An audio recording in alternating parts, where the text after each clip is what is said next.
Good morning. Happy Friday. We have Zog, the dragon. So we have a gold star for Zog. He's a shaggy looking dragon. And then Zog and the Flying Doctors. Um, Julia Donaldson has also written The Gruffalo and The Gruffalo's Child. And there's some other fun stories. The Snail and the Whale, Superworm. I don't know, we've read a few of hers. Oh, and my most favoritist of all, Room on the Broom. And I just think they're really fun. And Axel Scheffler is a very fun illustrator. So we're gonna have fun with Zog today. And Zog looks a bit like me with band-aids everywhere. But first, everybody count one. One. Story time has just begun. Everybody count two. Two. Shake your shoulders. Show your shoes. Everybody count three. Three. Listen very carefully. Everybody count four. Four. Put your bottoms on the floor or couch, chairs, beds, pillow forts, wherever you're listening from today. Okay, here we go with Zog.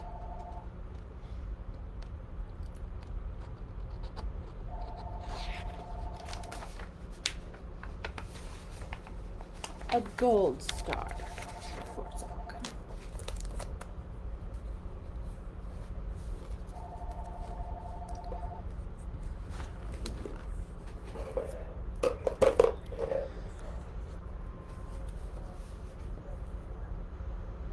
Madam Dragon ran a school many moons ago. She taught young dragons all the things that dragons need to know. She's got some vicious looking teeth. Zog, the biggest dragon, was the keenest one by far. He tried his hardest every day to win a golden star.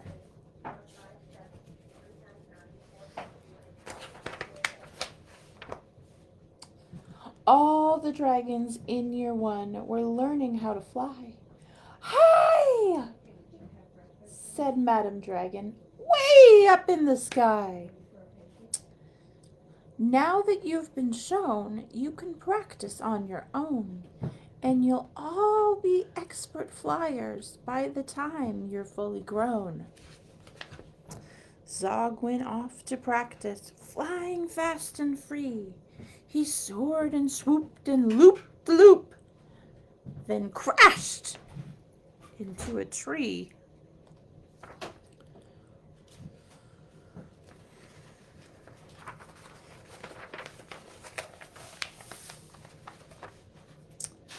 Just then a little girl came by. "Oh, please don't cry," she said.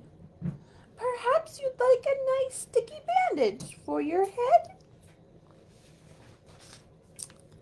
"What a good idea," said Zog. Then up and off he flew, his band-aid gleaming pinkly as he zigzagged through the blue.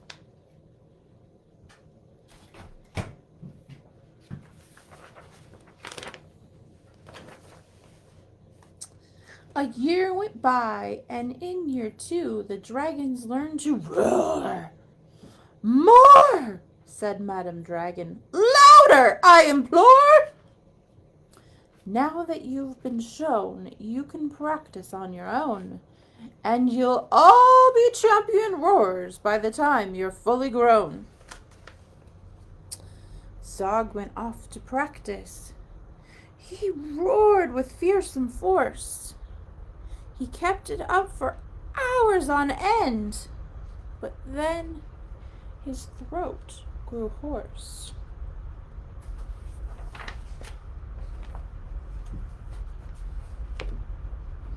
Just then the girl came by again. She said, "What rotten luck! Perhaps you'd like a nice soothing peppermint to suck." "What a good idea," said Zog. Then up and off he flew, and breathing fumes of peppermint he zigzagged through the blue.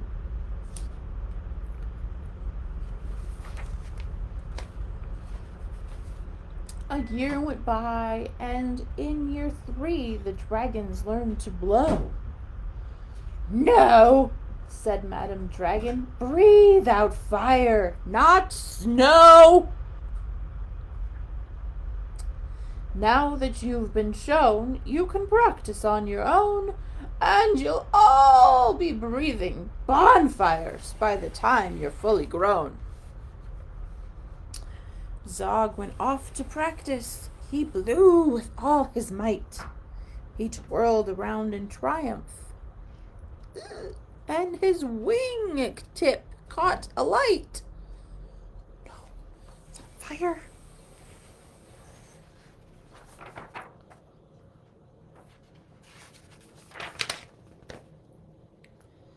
Just then the girl came by again.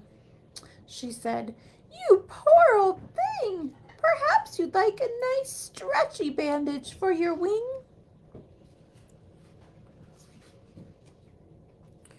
"What a good idea," said Zog. Then up and off he flew, his bandage flapping wildly as he zigzagged through the blue.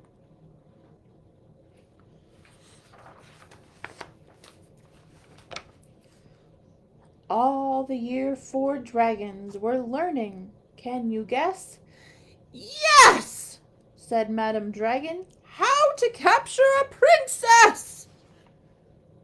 Now that you've been shown, you can practice on your own. You'll need to capture hundreds by the time you're fully grown.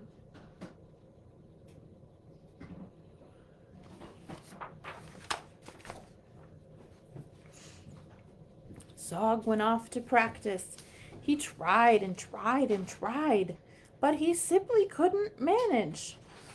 "I'm no good at this," he cried.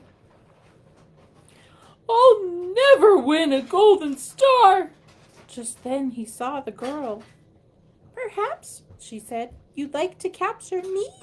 I'm Princess Pearl." "What a good idea," said Zog. Then up and off they flew, the princess gripping tightly as they zigzagged through the blue.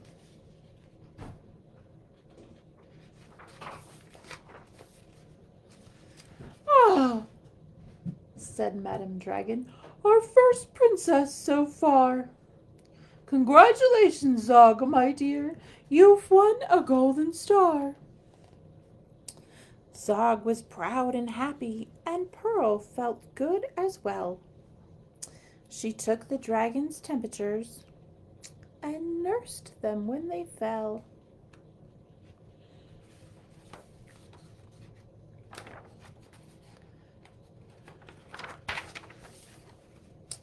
A year went by, and in year 5 the dragons learned to fight.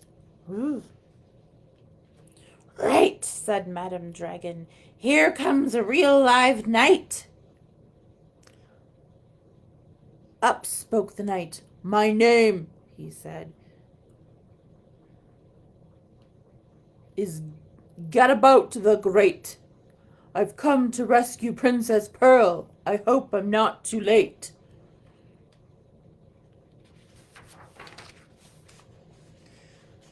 Zog breathed fire and beat his wings. "You can't!" "She's mine!" he roared. "Oh no, she's not!" yelled Gadabout and waved his trusty sword. The other dragons crowded around and watched them all agog. Who was going to win the fight, Sir Gadabout or Zog? Who do you think?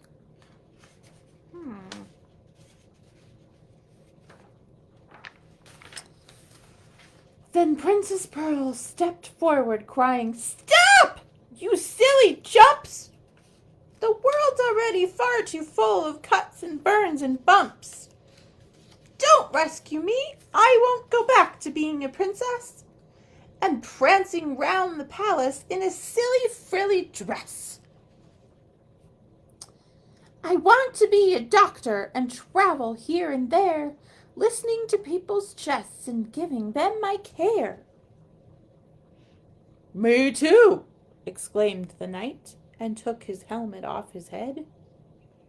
"I'd rather wear a nice twisty stethoscope," he said.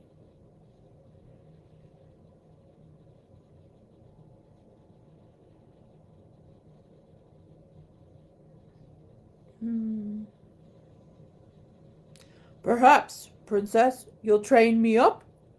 And Pearl replied, "Of course, but I don't see how the two of us could fit upon your horse."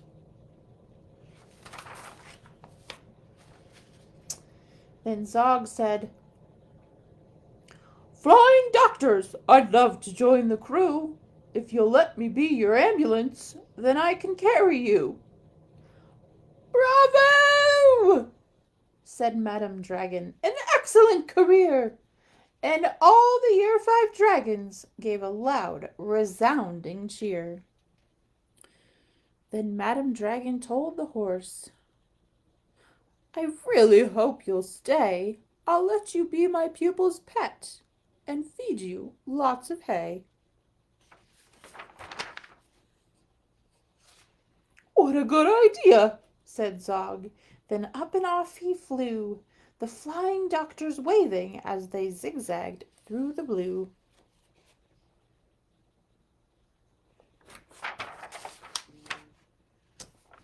And now we will learn the Flying Doctor's story. Also by Julia Donaldson and illustrated by Axel Scheffler. So we have the princess and the knight and Zog. And this is their Flying Doctor's journey.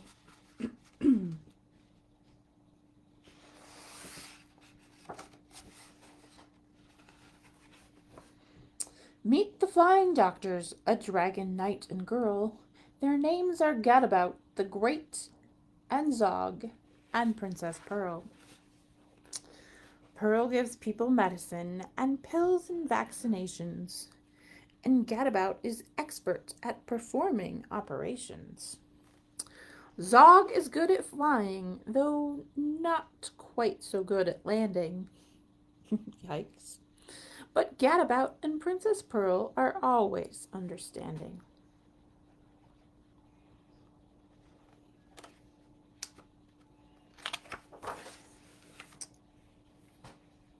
Flying high one morning, they heard a mermaid wail, "I'm sunburned and it hurts," she cried, and swished her scaly tail. She looks very sunburned. Bang, crash, thump! They landed. The mermaid's skin was red. Pearl rubbed in some special cream. "And wear this hat," she said. "Thank you," said the mermaid, and she waved a fond goodbye as the team of flying doctors sped away into the sky.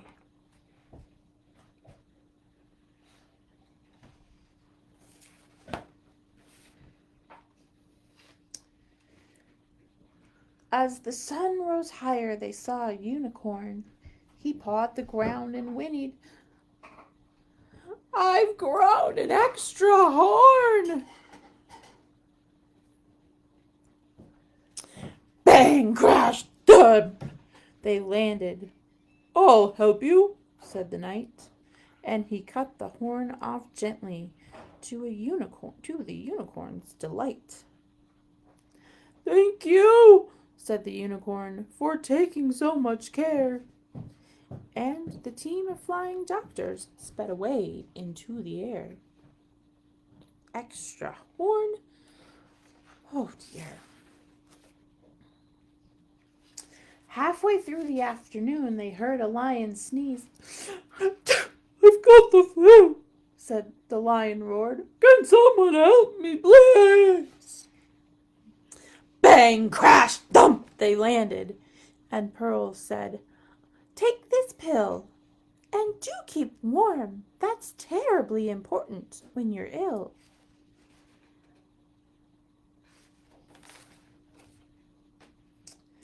But the lion's cave was chilly, so Zog said, Fetch some wood. Then he breathed out lots of flames until the fire burned bright and good. Thank you, roared the lion. I'm feeling nice and warm. Then the team of flying doctors sped away into the storm.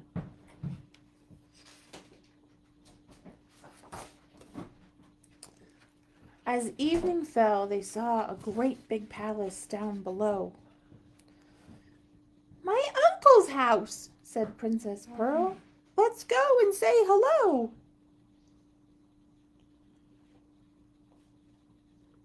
I wish I could live there with the purple roof. Bang, crash, thump, They landed. Pearl's uncle was the king. He didn't say hello. Instead, he said, You naughty thing! Where have you been? He thundered. You look an awful mess. What's happened to your crown? And where's your pretty frilly dress? "But, Uncle, can't you see that I'm a doctor now?" said Pearl.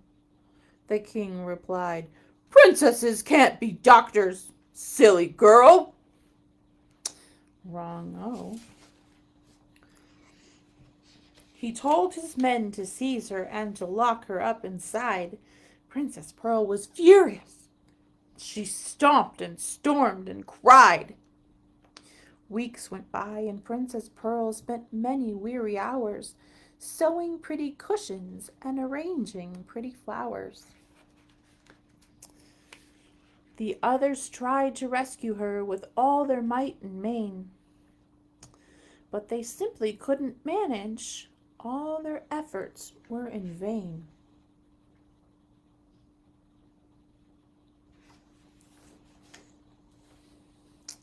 Each night they flew to visit her and perched upon her sill. And one dark night she told them that the king had fallen ill. The king grew worse. His head was sore. His arms and legs felt weak. His skin had turned bright orange, and he found it hard to speak. He called a lot of doctors, a new one every day. He croaked, What is this illness? But they simply couldn't say.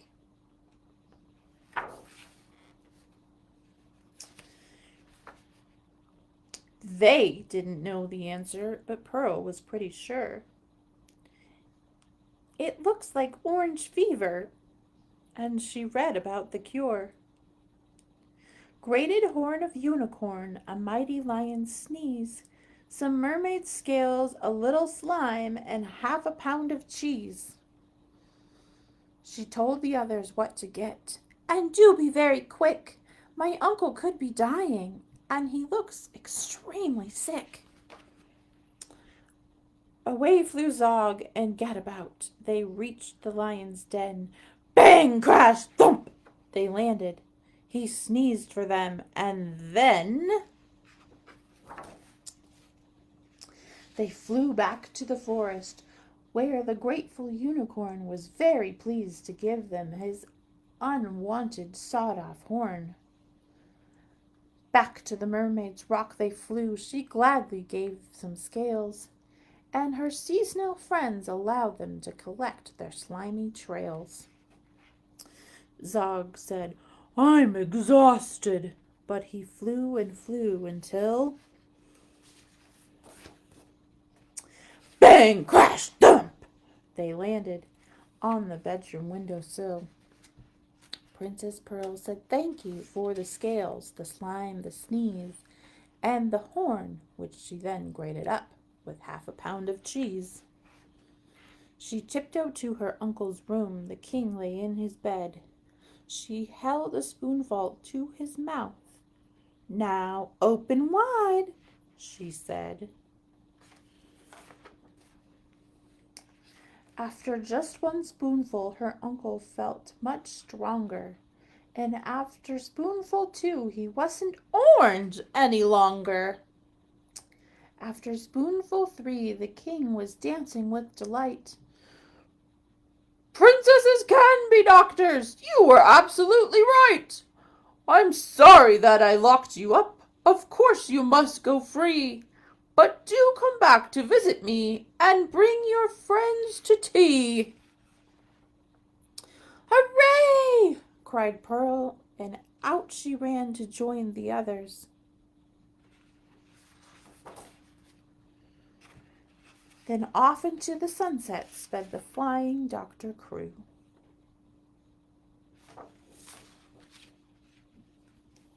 There. So, princesses can be doctors.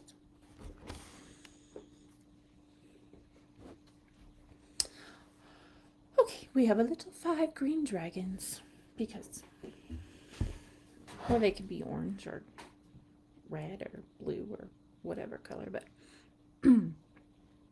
for this song, they're going to be green. All right, ready? It's called 5 Green Dragons, so get your 5 out. Ready?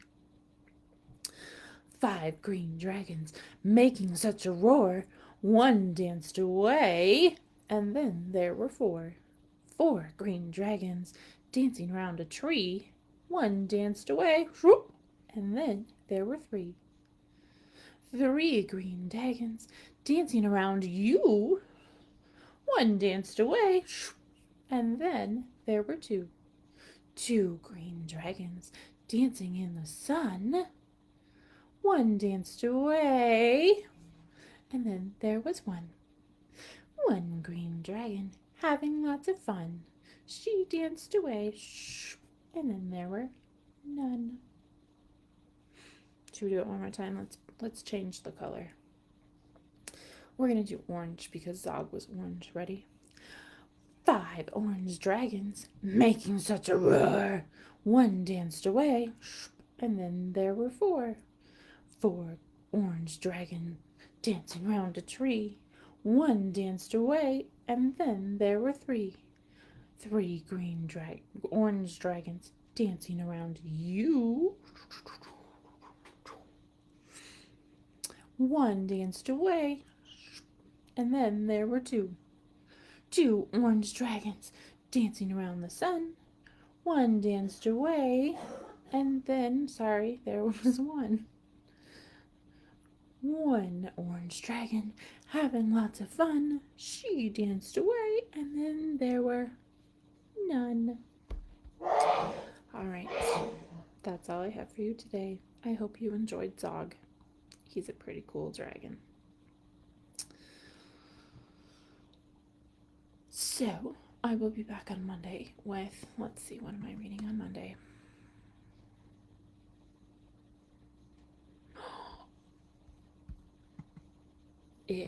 Whoopsies, I'm opening too many windows. We're going to read our Groundhog Day stories on Monday because it's Groundhog Day next week.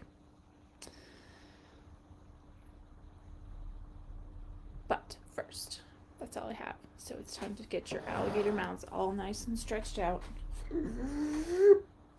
See you later, alligator, in a while, crocodile. Give a hug, ladybug, blow a kiss, jellyfish. See you soon, big baboon, out the door, dinosaur. Take care, rawr, polar bear, wave goodbye, butterfly. Alright, have a lovely weekend, and we'll be back for Groundhog Stories on Monday.